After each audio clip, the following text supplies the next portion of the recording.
Alright, Taha, I'm going to drop another video that's similar to this one soon, but this one's just for you, buddy.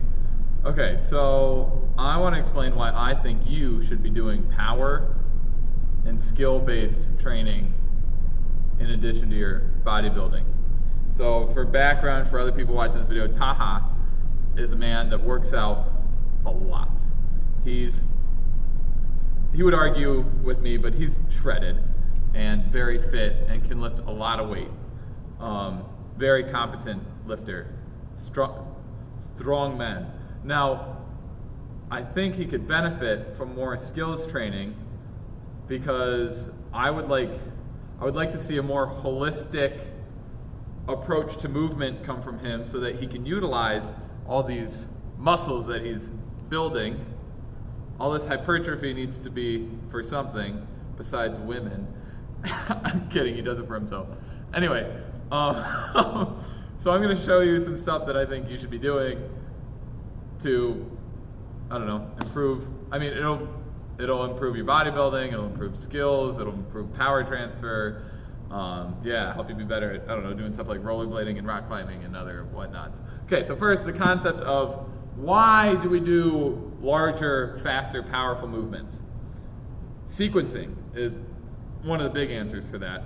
And it's essentially the timing of muscle fibers to fire at the appropriate time given the task at hand in order to properly develop the maximum amount of force, skill, and balance into the task. Here's an example. I'm going to push this ball at the wall, and my arms are essentially are representative of muscle fibers. If I push 1, 2, the ball isn't going to hit the wall that hard. The timing was off, and I didn't successfully incorporate. Maybe I'll get it a little faster. Still not that. All right, I'll try really hard with the timing off. That's really hard to do. Anyway, the sequencing of the firing is off. I wanted those motor units to fire at the same time so that I get more force developed. So now 2 arms going at the same time. Whoa, so much better than, goddamn. So if we're not timing our actions properly, we're not generating as much power as we could. My arms did not get stronger from 1 rep to the next to put the ball into the wall. They just timed better. And we can train that by doing power work. I'm going to give you a demonstration. So we've got, this demo is also in my next video. We've got a med ball punch. Ideally, we time this event. Hi Dory, we time this event to take energy from the floor, put it through our hips, into our torso, and through our arm into our hand. If we don't sequence all those movements properly, we're not going to get enough force generation to get the ball properly into the wall. If I time it and stop and then punch, not as much force. If I only punch and there's no hip, not as much. But if I can, and I'm not the best at this, I'm not claiming to be fantastic at this, but if I try my best, a little bit more power goes into the ball, actually a lot more power goes into the ball, and we're able to accomplish these tasks with greater oomph and skill and prestige. Let's go with that. Let's move on to my next example. So the next 2 exercises for this are both involving the legs. This one is a sled power row. The camera is currently set up on this sled right here, and I'm gonna power row it. So for the sled power row, I'm gonna squat down, holding onto cables, reach forward, and then in a big motion, rip the cables up towards me. Now you can either do a face pull style or to the chest. Either way works. But the point here is that I'm trying to time my leg movement to the yank of the cables. It's a lot like rowing. It's not like if you were sprinting in an erg or on a boat, your max rip. So hopefully the camera work is super cool for this. Let's try it out. Got my straps. Sitting my hips back, loading, getting ready for the movement. Feeling out the floor. stabilize my back, and then timing through the legs, hips, and then upper body and arms.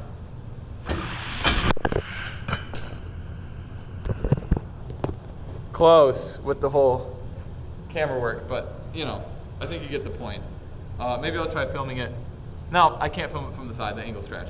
Anyway, that was the sled power row. If you have questions on that one and would like to do more of that, I can send you another video.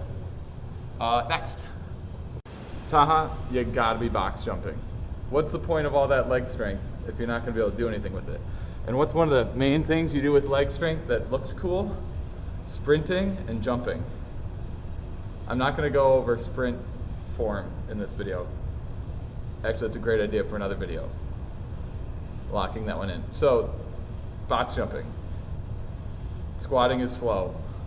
Sometimes it's powerful, sometimes it's faster. I'm sure you know all the types of reps you can make putting a bar on your back.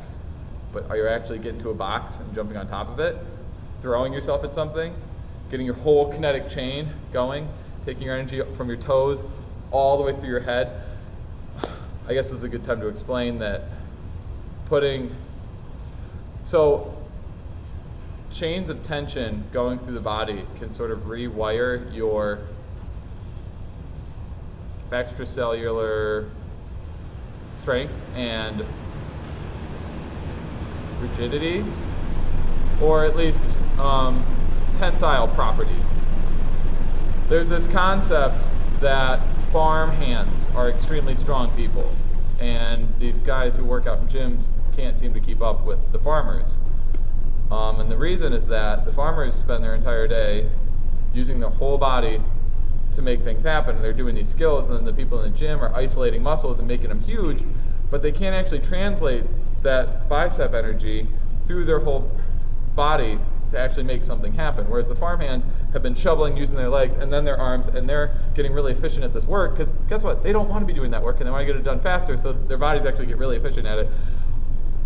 I should talk about tasks. Humans are really good at completing tasks that are like understandable, and physically you're more capable at accomplishing something if the task is apparent. So these farm hands have these tasks that they do, and they just keep working at them, and then their body tension goes up like crazy, and then suddenly they're strong as hell even though they don't look like it. But that's because they're really efficient. Anyway, speaking of efficiency, how can we efficiently use our leg strength to get on top of a box? Let's do it. Well, how do we do it? Bouncing at the bottom, extending with the arms, pressing through with the feet, and getting a full extension of the body. Now, this box is pretty high, so I'm probably going to kick my knees really high into there to get on top of it, but you're not necessarily supposed to do that entirely. Let's get it framed. I'm sure you know what a box jump looks like. I'm just going to demo for fun.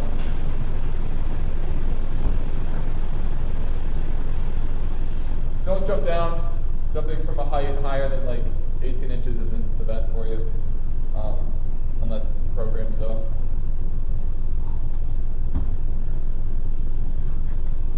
Notice I bounced down. When I loaded, I didn't stay here. I didn't pause. That's a different type of exercise. Now you can do those. It's beneficial, but my favorite way of training this, down, up. All right, anyway. I think that's all I had for you, Taha, about why you should be doing more power work. Also, these were just 3 of like 8 million exercises you could do. I could show you 4 billion just with the med balls. Anyway, you should really get Snapchat, because this was a long-winded way of getting this information to you. Okay, I'm out. Bye. So, Taha, I'm sitting here about to upload the video, and I realized I forgot to tell you, I think you should just add one thing to your program. One cool full body power exercise that uses long trains of tension or develops some sort of cool skill. Yeah, it doesn't have to be one of the 3. You can ask me for a different one. If you have something specific in mind, let me know.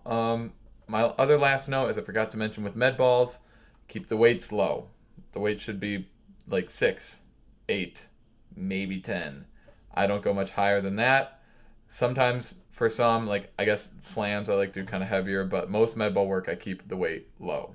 The reason for that, faster speeds, more neural engagement, less strain put on the joints. Anyway, now I'm actually out. Peace.